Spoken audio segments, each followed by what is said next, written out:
Picked up a guitar, I believe it was about 1965. Oh, when I started playing guitar, it was because of the Beatles. I wanted to be a Beatle. When I saw them on Ed Sullivan's show, everybody got excited about the guitar. When a great friendship lasting 35 years in the music industry suddenly collapsed, the public was left in utter shock. Behind the brilliant aura of the illustrious Guitar King lies a terrifying, dark corner that has never been revealed. Turning 72, the legend Robert Cray decided to break his silence to expose the true nature of his longtime soulmate. I see more and more bands incorporating to what we do and still calling it blues. This steel-firm declaration served as the opening shot that stripped away the exemplary mask, exposing a profile riddled with fractures. From the tragedy of a swapped origin to the radical ideologies lurking behind the doors of fame, what shocking truth drove his closest brother to decisively turn his back and sever all ties? The answer will unfold right below. Entering the year 2020, the world witnessed fierce upheavals caused by the pandemic. Amidst this backdrop, Eric Clapton became the center of attention as he continuously made highly controversial statements in British public opinion. Instead of using his fame to spread positive messages, the legendary singer chose a path of confronting public health policies. The climax of this dissatisfaction was materialized in a deeply divisive musical release. In late 2020, Eric Clapton officially collaborated with veteran artist Van Morrison to release a song titled Stand and Deliver. I wanna be a pauper, and I don't wanna be a prince. This work swiftly ignited a fierce wave of backlash from the British media. The core reason the song was condemned by the public lay in its provocative lyrics. The British singer bluntly posed a radical comparative question: do you want to be a free man or do you want to be a slave? Comparing strict pandemic regulations to a brutal system of slavery was deemed a severe insult. This message itself not only demonstrated a distorted perspective, but also reopened the historical wounds of Black people. The incident quickly escalated and attracted massive attention from mainstream media in the United States. The prestigious newspaper, The Washington Post, subsequently published a shocking investigative report that delved directly into the artist's current reality. The article titled, "What Happened to Eric Clapton," stripped bare the deep fractures within his complex backstage relationships. The report focused heavily on the reactions of his longtime colleagues, especially this Black singer. Robert Cray was born and raised in Georgia, a region once heavily scarred by brutal racism. Therefore, he could not remain silent in the face of such an insensitive comparison from his close friend of many years. The Black male artist directly wrote an email to Eric Clapton to question the song's content. Cray expressed his profound hurt that the pain of the history of slavery was being weaponized as a pandemic-era metaphor. Nonetheless, the response received from the illustrious British Guitar King was completely patronizing and devoid of understanding. Clapton offered an evasive reply justifying that the song was merely referencing slavery of the old days. This cold attitude placed a massive question mark over the 35-year friendship between the two musical icons. This underlying rift continued to build up, waiting for a final straw to completely shatter it. The turning point occurred in September 2021 when a photograph of Eric Clapton was leaked. In the picture, the male artist appeared exceptionally close alongside the then governor of Texas, the radical Greg Abbott. This politician was notorious for signing controversial voting laws aimed at tightening procedures. Many human rights organizations accused this decree of directly stripping away the legitimate rights of Black voters. Clapton's public endorsement of a figure with radical ideologies came as a splash of cold water straight at Robert Cray. Recognizing the irreconcilable differences in their worldviews, the American legend instantly made a decisive choice. Robert Cray announced the cancellation of his entire participation in the co-headlining tour previously scheduled with Eric Clapton. He officially severed the 35-year bond of soulmates, closing a long chapter in his musical career. Cray stated bluntly, "I'd rather not be associated with someone who's that extreme and selfish. I don't need to hang out with Eric Clapton to move my career forward." In the current year of 2026, that rift remains unhealed. Robert Cray's decisive break forced the public to reassess the true nature of an illustrious guitar king. Nonetheless, these dark, hidden corners did not emerge out of nowhere. They had actually been kindled long ago in the past. To decode that radicalism and coldness, we must journey back through time to the starting point of his life. A place where a horrific lie about his origins plunged a child into the quagmire of self-destruction. Swapped identity. Eric Clapton was born on March 30th, 1945 in Surrey, England, into a family filled with hidden grievances. Right from birth, the boy's life was shrouded in an intricately orchestrated lie by his relatives. Throughout his childhood, he believed that his maternal grandparents were his biological parents. Meanwhile, his real mother, who gave birth to him at the age of 16, played the role of his older sister in the house to hide from social stigma. This deception lasted continuously until 1954 when Eric turned 9 years old. An accidental incident involving family documents exposed the bitter truth, causing the child's worldview to completely shatter. Discovering that he had been deceived by his loved ones created a heavy psychological shock. Documentary records note this jarring event as the very origin of his lonely, rebellious personality. The deep emotional wound left Clapton always feeling lost and losing faith in family. He began to withdraw, seeking his sole solace through the melancholy melodies of an old guitar he was gifted. By the 1960s, his innate talent brought Eric Clapton into the professional music industry. He quickly established a solid position when he joined the legendary blues-style rock band, the Yardbirds, in 1963. The male artist's career skyrocketed when he co-founded the band Cream in 1966. His mesmerizing guitar playing turned him into a major icon, with worshipful slogans appearing all across the streets of London. Nevertheless, the brilliant aura of rising to fame too quickly became a massive psychological trap. The heavy pressure from public expectations weighed down on the shoulders of the young artist, who already carried many wounds. To escape the pressured reality and the pain of the past, Eric Clapton began turning to stimulants. Entering the year 1970, the legendary singer officially fell into the destructive embrace of a highly toxic, addictive substance, heroin.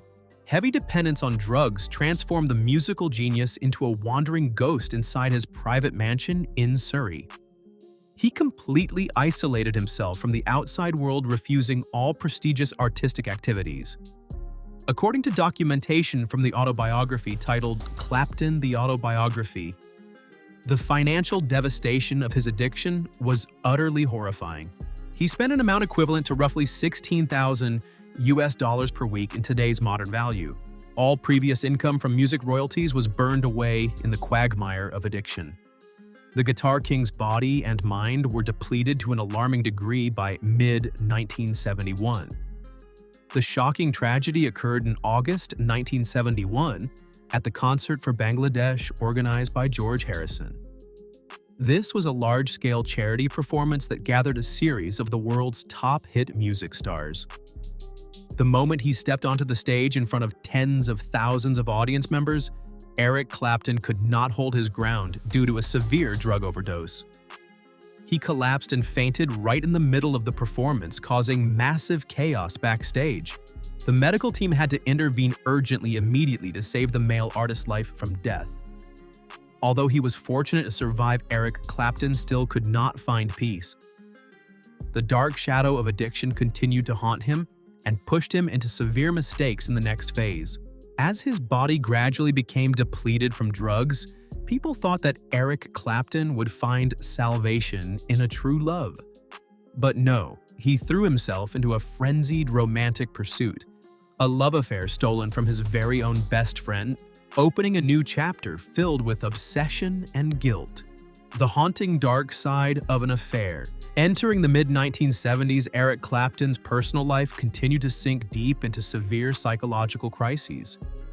The center of all public attention during this period focused on the male artist's scandalous extramarital affair. The press at the time continuously recorded the blind infatuation that Clapton had for model Patty Boyd. Notably, Patty Boyd at this moment was the official wife of George Harrison, a member of the legendary band The Beatles and his close friend. The close bond between the two men inadvertently created opportunities for waves of forbidden feelings to arise. Defying the spirit of friendship and contemporary social standards, the Guitar King remained determined to pursue his friend's woman. In 1970, despair and a longing for possession urged Eric Clapton to compose the musical masterpiece titled Layla. This work was not merely a song, but in reality it was a public plea sent to Patty Boyd. The legendary singer's initial efforts met with a blunt refusal from the other side. Failing to achieve his goal immediately caused Clapton's psychology to fall into a state of losing control and violent agitation. To exert psychological pressure, Clapton utilized emotional blackmail by threatening to commit suicide with drugs. The male artist declared that if he could not have love, he would push himself to death using heroin overdoses. This wave of emotional violence persisted until the marriage of Harrison and Boyd officially collapsed. By the late 1970s, Patty Boyd decided to move in with Eric Clapton after years of enduring heavy pressure. In 1979, the couple officially held their wedding, marking a new milestone in both of their lives. This event gave the British legendary singer the motivation to completely give up using the banned substance heroin, which was devastating his body. Even so, escaping the black hole of drugs did not help Eric Clapton find the peace that the public expected. Instead, he rapidly slid into another equally devastating addiction, which was severe alcoholism. The dark corners of this marriage were subsequently fully exposed to the media spotlight. The autobiography titled Wonderful Tonight by Patty Boyd stripped bare the haunting true face of her genius husband. Every night, the legendary singer turned their home into a suffocating space with groundless fits of rage after getting drunk. His daily habits became bizarre as he constantly stayed awake all night to secretly drink alcohol alone. Eric Clapton himself later admitted that he often pretended to wait until his wife was fast asleep. Immediately afterward, he would begin a chain of self-destructive behaviors lasting from late at night until the very next morning. The peak of his mental crisis was described through the habit of concurrently abusing multiple strong stimulants. He often isolated himself in a closed room with a large bottle of vodka and a pre-loaded bag of cocaine right by his side. The male artist later bitterly recounted this frenzied period in documentary interviews. "I used to sit alone with alcohol, cocaine, and a shotgun, seriously considering ending my life because of the deadlock." Eric Clapton's personal self-destruction did not stop within the four walls of his house. It built up like a block of explosives, so that on a stormy night in 1976 in Birmingham, that block of explosives dragged along a frantic tirade, exposing another face that left the entire music industry at the time in utter shock. The enraging true face. On the night of August 5th, 1976, Eric Clapton stepped onto the stage at the Odeon Center in a state of severe intoxication. Instead of delivering peak musical melodies, the male artist unexpectedly committed a highly inflammatory act. Mid-performance, the legendary singer walked straight toward the microphone and began shouting harsh, xenophobic remarks. The entire auditorium suddenly fell into chaos before these extreme racist statements. In front of thousands of loyal fans, Eric Clapton publicly urged the crowd to vote in support of the far-right politician Enoch Powell. He continuously repeated messages carrying radical nationalist ideologies. The British legendary singer shouted the slogan directly to the crowd, "Keep Britain white and get the immigrants out." This ruthless declaration instantly came as a splash of cold water to his fans. Not stopping there, Clapton continued to use numerous harsh derogatory terms aimed directly at the black community. This public insult was specifically directed at citizens with roots in the nation of Jamaica. Immediately after the horrific performance ended, a wave of public outrage erupted fiercely across towns and cities. Mainstream British press agencies quickly stepped in to condemn this behavior. The prestigious music publication NME immediately ran a shocking headline exposing the true face of the illustrious Guitar King. They accused Clapton's actions of being a blatant betrayal of true artistic values. The Guardian daily newspaper also published several sharp commentaries meticulously analyzing the ultimate hypocrisy of the legendary singer. Critics pointed out exactly where his entire massive fortune originated from. Eric Clapton's career, fame, and wealth were built entirely on studying blues music from Black people. His learning and borrowing of traditional musical elements from them remains a historical fact. The most prominent evidence is the smash hit "I Shot the Sheriff," which brought him massive revenue. This work was originally a pure cover of the original composition by the Jamaican reggae legend, Bob Marley. Profiting from Black culture while turning around to insult this community was something the public could not accept. The wave of boycotting Eric Clapton spread everywhere from radio stations to major record stores. The frantic tirade in Birmingham in 1976 ultimately became the final straw, igniting a cultural revolution. This event directly triggered the birth of the historic Rock Against Racism movement. This socio-political organization was established at the very end of 1976 with the goal of fighting the rise of fascism. Genuine artists took to the streets en masse to perform, aiming to condemn Clapton's radical ideologies. The founding members of this movement once delivered a steel-firm statement to the media: "We won't allow music to be used to spread racial hatred." This manifesto isolated Clapton for a long time. Clapton's career stood on the brink of collapse following the racism scandal. In the midst of his efforts to pick up the broken pieces of his life to start over, another horrific event struck, not a punishment from public opinion, but a bone-deep pain dealt by fate. Aspiration for redemption. Entering the 1980s, Eric Clapton began a grueling journey to seek salvation for a life submerged in alcohol.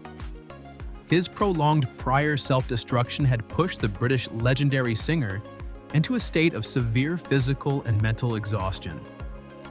After many consecutive failed rehab attempts, a major turning point came to the male artist's life in 1987.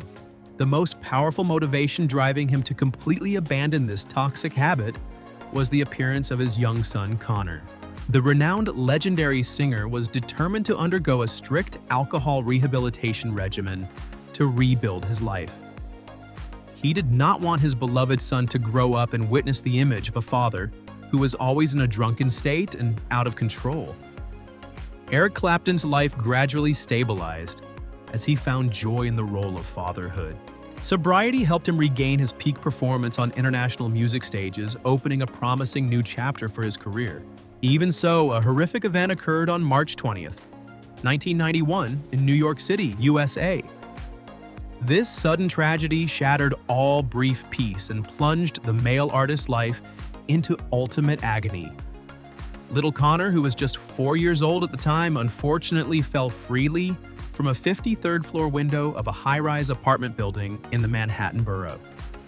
The catastrophic accident occurred while the boy was playing near the dangerous area. Investigation records from the New York police determined the core cause originated from the carelessness of a cleaning staff member. This worker forgot to tightly close the glass window after completing the job, creating a deadly gap. News of the tragic death of Eric Clapton's son immediately exploded across American media. Major newspapers continuously provided prominent coverage of the accident and expressed shock at his loss. Media reports from that period captured the image of a guitar king completely collapsed before his son's coffin. The public worldwide expressed profound grief over the overwhelming tragedy weighing heavily on the father's shoulders. Aficionados worried that this bone-deep pain would once again push Eric Clapton back into the quagmire of stimulants. Nonetheless, instead of choosing the path of self-destruction with alcohol or drugs, like in the past, he made a different decision. The male artist chose to face adversity by embracing his familiar guitar to relieve his melancholy. Music once again became the sole anchor, helping him overcome the darkest days of his life. During the period of isolating himself after the funeral, Eric Clapton wrote the immortal song titled "Tears in Heaven." This musical work was the choked-up voice of his heart and a profound remembrance dedicated to his deceased child. The song quickly touched the hearts of millions of listeners globally and garnered multiple prestigious Grammy Awards in 1993.